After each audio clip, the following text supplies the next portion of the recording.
पौराणिक काल की वो 5 दिव्य कन्याएं जिन्हें मिला आजीवन अविवाहित रहने का वरदान, संतान होने पर रही कुंवारी। हिंदू धर्म में देवियों से कई कथा, कहानी, मान्यता और परंपरा जुड़ी है। कभी माँ दुर्गा के रूप में राक्षसों का संहार, कभी सीता बनकर अग्नि परीक्षा, देवी सावित्री जिसकी शक्ति के सामने तो स्वर्ण यमराज को भी घुटने टेकने पड़ गए, तो कुछ ऐसी भी देवियां हुई जिनकी पतिव्रता की मिसाल आज भी दी जाती है। लेकिन पौराणिक समय में ऐसी 5 कन्याएं थीं जो विवाह के बंधन बनने के बाद और संतान को जन्म देने के बाद कुंवारी कहलाईं। इन्हें पंचकन्या या पौराणिक समय की दिव्य कन्याएं कहा जाता है। जानते हैं इन पंचकन्याओं के रहस्य के बारे में। 1. देवी अहिल्या। वाल्मीकि रामायण के बालकांड में देवी अहिल्या का जिक्र मिलता है। अहिल्या रूपवान होने के साथ ही संस्कारी, सुशील और पतिव्रता नारी थी।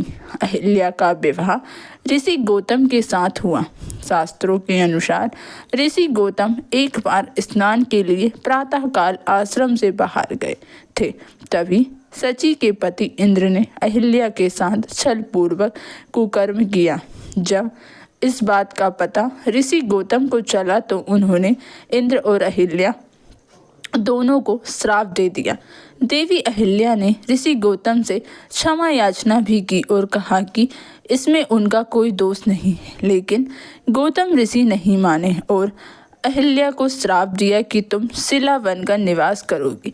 त्रेता युग में जब श्री विष्णु राम अवतार लेंगे तब उनके चरण रज से ही तुम्हारा उद्धार होगा। इसके बाद राम भगवान द्वारा अहिल्या का उद्धार किया गया और वह आजीवन कुंवारी कहलाई। 2. द्रौपदी। शास्त्रों के अनुसार द्रौपदी का जन्म यज्ञ से हुआ था। द्रौपदी सुंदर, धीरजवान और पवित्र महिला थी।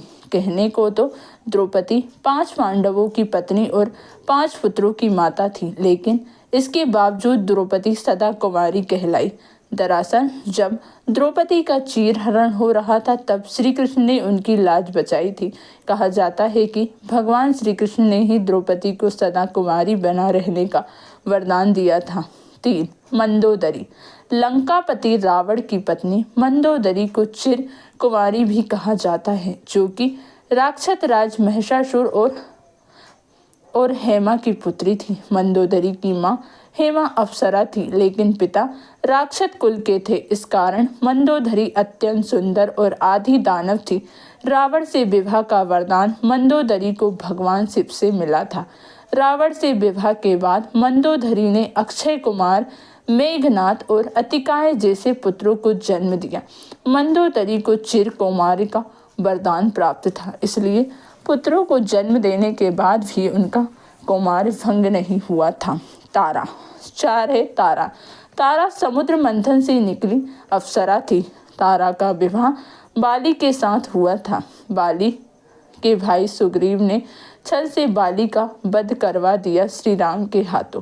तारा ने श्री राम को कोसते हुए श्राप दिया कि वह भी अपनी पत्नी सीता को पाने के बाद खो देंगे। साथ ही तारा ने यह भी कहा कि अगले जन्म में बाली के हाथों ही राम की मृत्यु होगी। इसके बाद द्वापर युग में भगवान विष्णु ने भगवान कृष्ण के रूप में जन्म लिया और उनके इस अवतार का अंत भील जरा नामक शिकारी के हाथों हुआ, जो कि बाली का ही दूसरा जन्म था।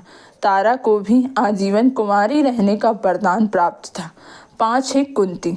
कुंती महल में आए महात्माओं की सेवा करती थी। एक बार महल में ऋषि दुर्वासा आए हुए थे।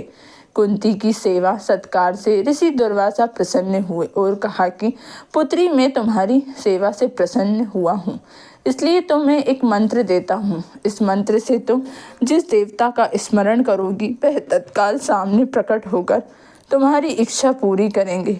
कुंती विवाह हस्तिनापुर के राजा पांडु से हुआ, लेकिन पांडु को यह श्राप मिला था कि अगर वह अपनी पत्नी कुंती को स्पर्श करेंगे तो उनकी मृत्यु हो जाएगी। लेकिन उन्हें इस बात की चिंता रहती थी कि उनकी मृत्यु के बाद कुरुवंश समाप्त हो जाएगा।